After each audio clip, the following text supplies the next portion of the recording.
Hey guys, Matt Johnson here with The Takeover. On this episode, I want to ask you a question and be honest. Is your customer at the center of every important decision that you make? Because I ask it because when we were doing a lot of the research for building Industrial Marketing 101, the e-commerce masterclass, we looked at some of the most successful e-commerce systems out there. And of course, you can't really do your research without running into the behemoth of online commerce, and that is Amazon. And I thought, well, what can we learn from Amazon? And there's so much that we can learn. We can learn any number of e-commerce best practices. Marketing, communication, handling customer complaints, returns. Product selection, usability, all of those sort of things are fantastic when you look at Amazon. But I think one of the things that stood out to me, head and shoulders above the rest, was their obsession really with this customer-centric approach to management and innovation. So they are really committed to the user experience or the customer experience. And it got me thinking that, as an industrial distributors, you really should have the same mindset. And it's one of those things that you can copy from Amazon, and it's not going to cost you hundreds and hundreds of thousands of dollars. This is something that is a mindset. This is a philosophy, and it takes, a little bit of homework. But I think with just a little bit of direction, and a little bit of time invested, I think you also can have an extremely on-point, customer-centric website and e-commerce solution. So that's what I want to talk about today with just a few minutes to pick your brain here. So here's the idea. The philosophy or the methodology that we've developed for building and launching and growing an e-commerce website for industrial distributors is called the e-com wheel of growth. And it's a flywheel. It's designed to stay in motion. But the thing that keeps it in motion, the thing that is the sun in the solar system of this organization, this organizational mindset, is the customer. The customer drives every important decision. It's important to understand that, but I think most of us get that. I think most of us, who are business owners, entrepreneurs, leadership, I think we all understand that the customer comes first. We all understand that the customer is key to having a business. You do not have a customer, you have no business. So we understand the importance of the customer. So when I say something like that, it sounds very cliche on its head, but it's not. I want you to think a little deeper about what I mean by that. We need to understand not only that the customer is centric to every decision that we make, especially when it comes to sales and marketing. Not only do we need to understand that, but we need to understand who our customer really and truly is. And I think a lot of us, we make assumptions about who our customer is, but we may not know for sure who it is we're going after. And a lot of times, I got to be honest, a lot of times when I've consulted with industrial distributors, they may not understand truly who their customers. They're figuring it out themselves. They're not sure who they want to serve. They've worked with a myriad of companies, but they're not sure if they want to serve the small guy or the big guy. They're not sure if they want to serve the consumer, the end user, or the massive enterprise corporation.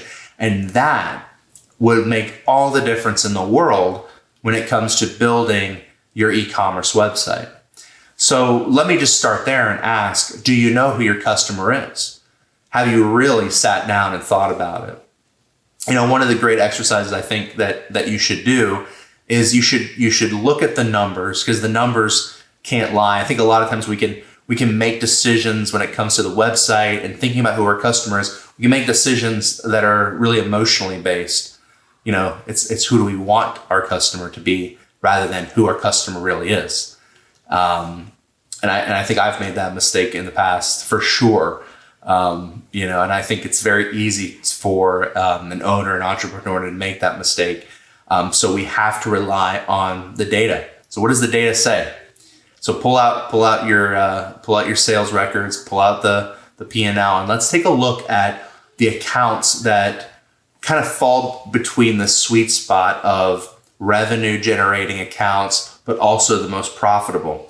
And you know that they're not the same because a lot of times the accounts that generate the most revenue, in fact, are some of the least profitable accounts. And I would argue, well, you have to have that, right? You need the revenue and you need to take some accounts that are going to be less profitable, but that may not be your target customer. That may not be your ideal buyer profile. Okay. So I want you to really, take a look at that and come up with that sweet spot and take a look. And there's going to be a couple of customers that are going to fall in there. Hopefully there's more than a couple, but there's going to be some that really overlap. So they're the revenue generating customers. Then the revenue that they generate is good revenue. It's profitable for your business. So you want more of those. Okay. Now that's the first step. The second step is to talk to those customers. Okay. So we can do this in a couple of ways. One approach is to survey those customers and find out, a little more about them. This is kind of like dating. You need to redate your customers. This is kind of cliche, but when you're, sometimes when you're, 10, 15, 20 years into a marriage, I'm not going to say it's that I have this problem, but I know some of us do where we things kind of get boring and we've kind of known each other for long enough now that we've kind of assumed everything there is to know about each other, right? So you need to go and date your spouse, date your wife, date your husband, get to know them. Don't just go to a movie, but actually sit down at dinner and ask them questions and rediscover what it is about them that you love and what it is about you that they love. And, it's not, you may think I'm crazy for pulling that analogy, but I don't think it's that much of a leap to think that we need to do the same thing for our customers. Okay, so go and find out what it is that you deliver that they appreciate. Why are they with you? Why did they choose you over, the big box brand down the road or the national distributor with, the systems and the manpower that just dwarfs yours? Or why did they choose you over, the small mom and pop shop down the road from them? They could have easily gone there, but they chose you. Find out why they did. Okay. And you're going to document this and you're going to ask a lot of questions. Okay. You're going to get to understand their pain points. You're going to get to understand the solutions that you provide. You're going to get to understand your value proposition. Do they understand your value proposition? And is that why they're with you? Okay. So that's the second step, is really just gathering data, gathering information about those ideal customers. Okay. And then the third step is we're going to build 2 documents. Okay. I like to get really specific. I like to put ideas on paper. And this is important, not just for your own sake as an exercise in knowing the customer better, but this is going to be critical to your teams who are building your e-commerce website, who are building your marketing communications, who are sales folks that are out there looking for new customers. God forbid they don't have any direction. They're just going and hunting down whatever they can. That's really no model to grow. So we want them to be hunting down the right business, the profitable business, and understanding who these customers are is the first step in that direction. So we're going to create 2 documents. The first document is called a persona document or a buyer persona. You say tomato, I say tomato. Persona. You're going to need a persona document. A persona document is a fictional description or Cliff Notes version of understanding your customer on a personal level. Okay, that's why we you think persona, think personal, because this is actually a person. This is a safety manager, operations director, purchasing manager. This is somebody who is actually the one responsible for making the buying decisions and or actually ordering and sourcing the products for the employees that are going to use the industrial supplies and safety equipment and tools and fasteners that you are providing. Okay, so think about who that is. Okay, that you may have several personas. You may have 3, 4, 5 in some cases. Especially if you're dealing with larger enterprise level organizations, you're probably going to have directors and managers and people in C-suite ownership, and then you're going to have lower level like managers and purchasing people. So you may need to document several of these personas. Okay. However, it's best to just start with one. Keep it simple. Don't get, distracted by the idea that you need to create a bunch of these. Just create the one that is going to be, for example, using the tools you're working on, like the e-commerce website. Okay, so that's important. So in this persona document, and by the way, there's a great tool. I will link to it in the show notes, but there's a great tool by HubSpot. It's a persona worksheet, okay? And this persona worksheet, which we use in our agency to help clients think about this, will just ask some basic questions. And then once you've gathered the data, you'll be able to easily answer these questions. And essentially that's it. There's your persona document. You have a good understanding of who your customer is, and you've detailed it, right down to what brands do they like, what websites do they visit, what's their political leanings, what is their, are they conservative, are they liberal? These are things you may think that's not important, but all of this will impact the way that you literally design the website and write copy.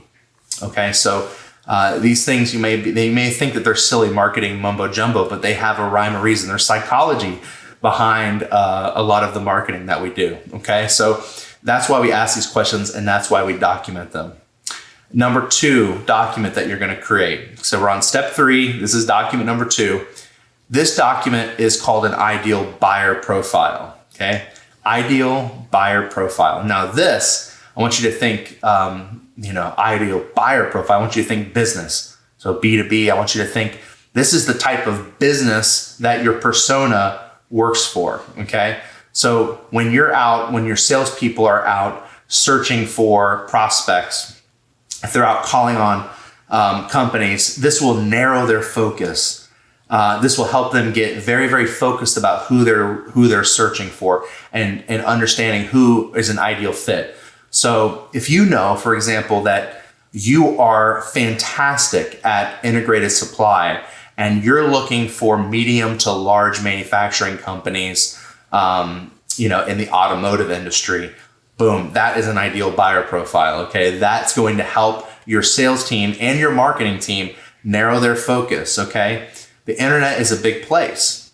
So when we're building an e-commerce website, we're building marketing pages on our marketing website, not the product pages, but the marketing pages with all of the good SEO copy, with the images, with the call to actions, with the clearly defined sales funnel and buyer's journey all mapped out. That can't really be done unless we know who we're talking to. And they need to know that when they land on that page, that we are for them, that we're the perfect match for them. And that is where the great, chemistry happens. And that's how we get really good performance out of our website, because now we're attracting the right kind of buyers. We're attracting the right types of customers, and it may be small numbers. It does not matter in industrial supply. Okay, it doesn't matter what your friend, at the other association that you belong to, or I forget what they call the commerce organization, local commerce organization. It doesn't matter if they're saying that they're getting 30,000 views a month. What you're looking for is not volume. You're looking for velocity. In other words, you're looking for speed to conversion. You're looking for a small number of the right type of customers, the right type of visitors through the site, get them to the site, get them to convert into a lead or potentially a new customer through the e-commerce website. And that, guys, is really the importance of knowing the customer and putting the customer first.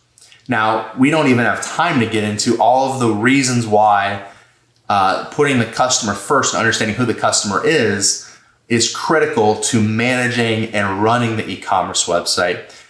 So I'll just give you some quick tips, and then I'll point you into a direction of a resource. So when you have an idea of who your customer is going to literally be the ones that are going to drive innovation and change through your online channel.